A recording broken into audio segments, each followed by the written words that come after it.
No problem, Paul. How are you doing? Okay, no, now we're going to review the first game in the Women's European Nations League match. It was played at Landsowne Road on Saturday, a unique and historic match for two reasons. The first Women's International played in Landsowne Road, but it was also the first competitive meeting of the Republic of Ireland and Northern Ireland, the two international teams on the one island. So we see the graphic there, the full-time results, the Republic of Ireland 3, Northern Ireland 0. So what are your thoughts on this? Yeah, like you said yourself, Paul, the first Republic of Ireland women's team's game in Landsowne Road, or the Aviva Stadium as they call it now. I 3 call 0 it win. Landsowne Road, but anyway, Yeah, I think most people like to call Landsowne Road as well. Look, I think it's a great victory from great occasion from I think just under 36,000 races present from what I yeah. believe, and I think they just sold over 38,000, but still to get under 36,000 at the game is fantastic from. Great occasion, 3-0 win. Could and probably should have been more, but great occasion for the girls and a great win and well deserved. Yeah. I didn't see the game live, no, but I saw kind of edited highlights to show. The first 15, 20 minutes was a bit nervous and cagey because you'd always expect that, but once they got into the game, I thought the Republic of Ireland was a better team. They created a number of chances in the first half. The Northern Ireland goalie pulled off a couple of saves. There was a couple of balls cleared off the line, but then they won a couple of corners in a row, and eventually the first goal came from where a corner came in, or a cross came in, the ball broke, and she kind of, Quinn shot there from about just the edge of the box, but he went into the net. Yeah, it was a bit scrappy for the first 20 minutes, I think they were saying, and then I think it was just over 30 minutes when Lucy Quinn got the goal. Yeah, it was from a corner. I think Katie McCabe actually got 3 assists in the game. She set up all the goals. But a good corner, and it was a header cleared, but then Lucy Quinn sort of hit it sort of in half volley, you could say. And it did take a big deflection, but it was going on target, and she's done her now being the first woman international to score a goal for the women's team at Landsowne Road, the Beaver Stadium, as people call it.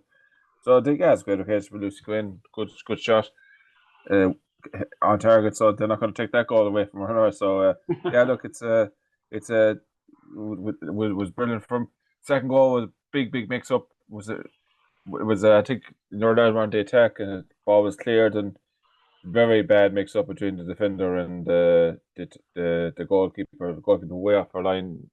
When she looks back at it now, she said, "Oh my God, why they come so far?" But it looks so scrappy. Look, a very poor goal to give away. If you're going to, I think if Northern Ireland, particularly a team away from home, make the Republic, make them hard for them to score.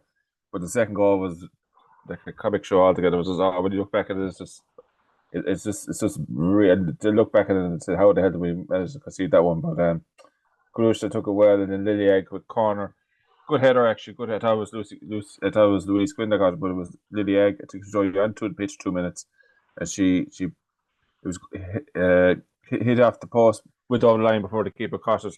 So it was 3-0 and happy days for the Republic. So good win, good performance, and for all the fiasco they've had over the last couple of weeks, months or so, even since the World Cup, they did the talk and finally on the pitch, so they had a chance to do it, and they did it, and now it's on to Hungary now tomorrow night. Yeah. I suppose we do know the women's soccer is developing, we'll say. Obviously you have other teams, but the likes of the Republic of Ireland, Northern Ireland, they're only starting to come now and develop. So you will see mistakes in matches. And again, mistakes happen in all matches. Yeah. World Cup finals, there's been the famous match between '86 when Maradona got the goal against England, where Peter Shilton, a great goalkeeper, basically was out. Even though Maradona got his hand to, but he didn't. That was a once in a lifetime incident too. So mistakes happen.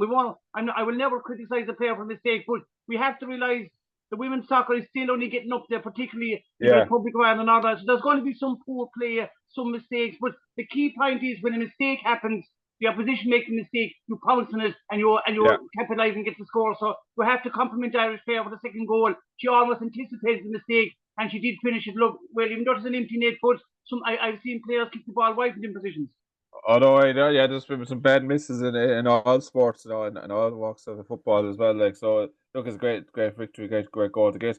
I think the standard has improved. There was a time when women's football was very, very poor, but that was probably unfair because they needed proper coach and proper facilities. Now they have it, and like the standard is going up. Like, to be fair, if you look at the World Cup, the goals that were scored in the World Cup, the play that was made in the World Cup was very, very good. And the Euros just before that as well. So the standard of women's football is rising. To be fair, it's look, I don't like it when people compare it to the men. It's just not fair. I just don't think it's right. I don't think it's right. Yeah. So judge it on their own terms, and I find it's much better. There's always this argument, and I find there's always I hate this battle of the sexist stuff. I just hate it. Just men play the football, women play the football, and everyone just concentrate on their own game and stuff like that.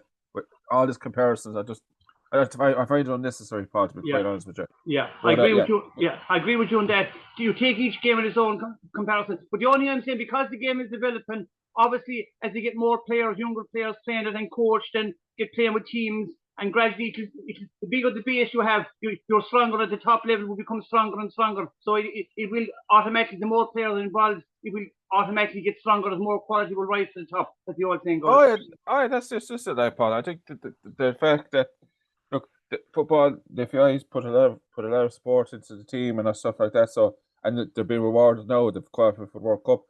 They've had good performances. Obviously, we know you got a point, but for first World Cup, they did themselves okay.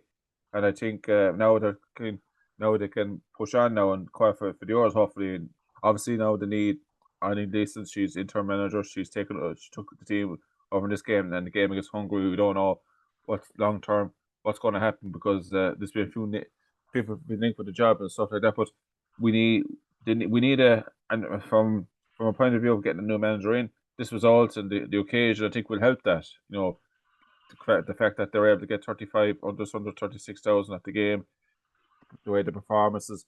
I think there's Tyler Toland, the person that she got player of the match.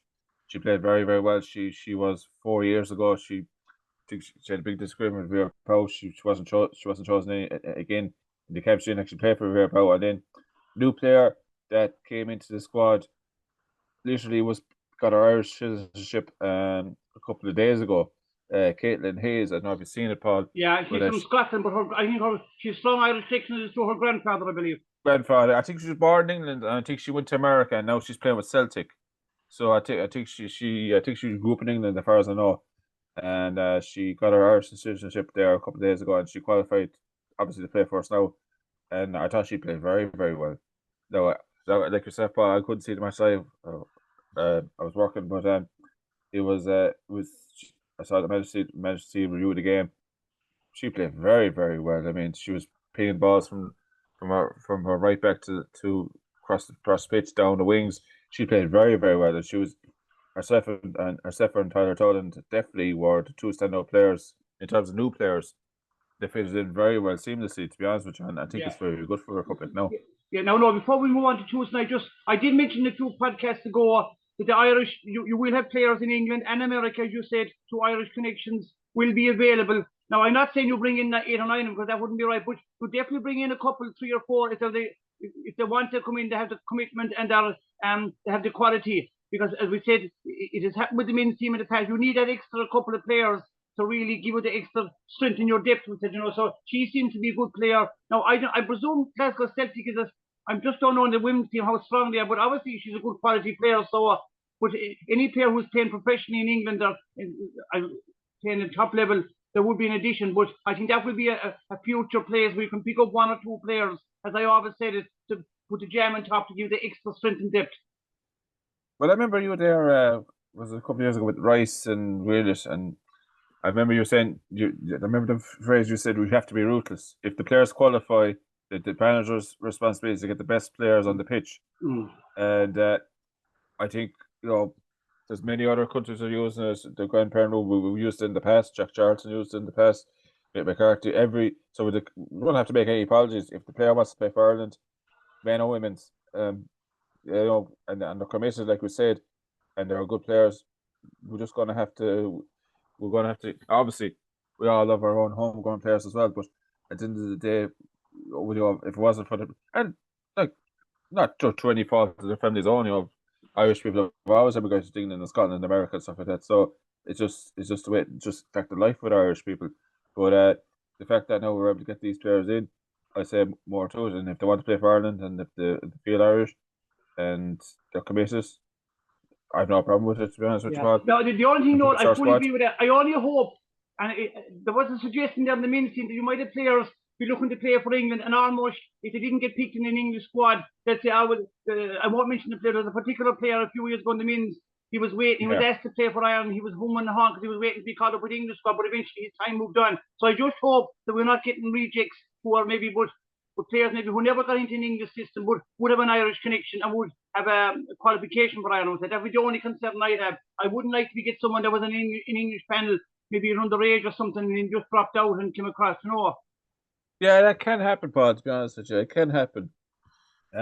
All I would say is that as long as they're committed to play for Republic of Ireland, and if they don't feel Irish, like I remember O'Neill saying about Declan Rice.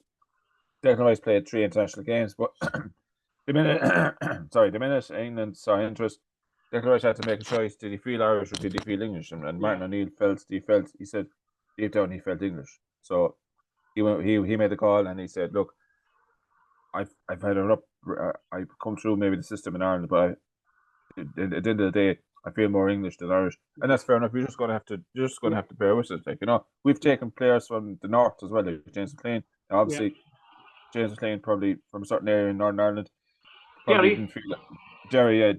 He didn't feel he didn't feel maybe a connection to the Northern Ireland team as much as the Republic, and the anthem probably had a big issue with that as well, like it is for some players in the north. Yeah. So I think we can't be too bad because we've gained from players from changing their allegiance as well. So sorry, just before we finish up, just move on. Tomorrow night and Tuesday night they're away to Hungary in this Nations League. The other two teams are Hungary and Albania. I know nothing about Hungary, I have to be honest with you, but it's away from home, so it'll be a test. I presume it won't be in the national stadium, probably maybe a smaller stadium, I'm not sure. Yeah. So it'll be a different, it'll be the one-size pitch. There probably won't be that many Irish supporters. There'll be a few, I would say.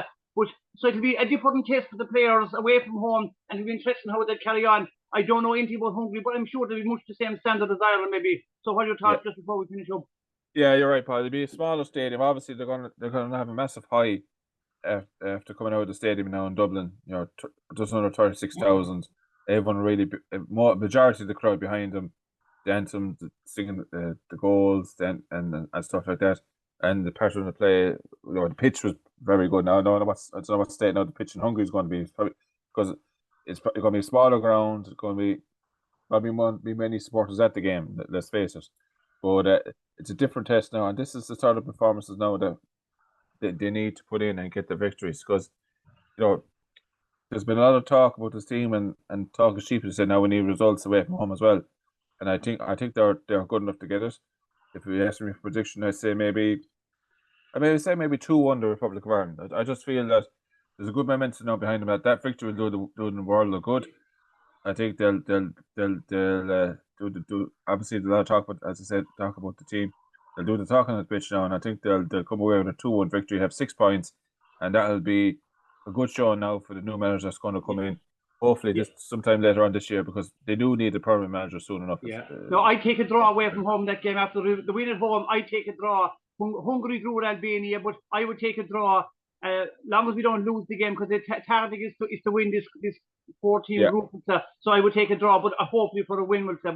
And it'll be interesting when they go. We'll preview again when they have to play Northern Ireland above in Belfast or whatever venue they'll have. So that'll be interesting again. We'll say. So, and just a quick word. Northern Ireland to me seems a very young team. There's a lot of young players, so they will improve again. So, and again, we're going to be fair. There's 2 teams on our island. We'll say, so we're going to be fair.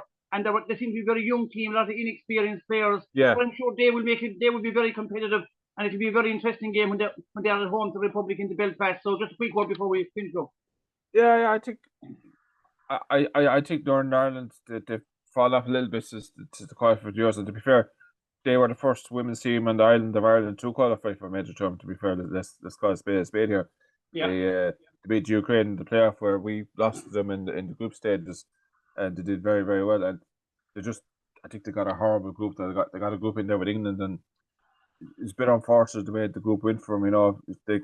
I'm not saying an easier group, but it's just when you get England in the group, and especially when England being hosts, it was always going to be tough for them. I think they lost 5-0 in the game, and look, I think for Northern Ireland, the pool of players they have is always small. It's always small for the men's team. It's even smaller for the women's team, I believe. but they'll improve. I think they gave a great effort, and I think at home now against the Republic, the crowd would be right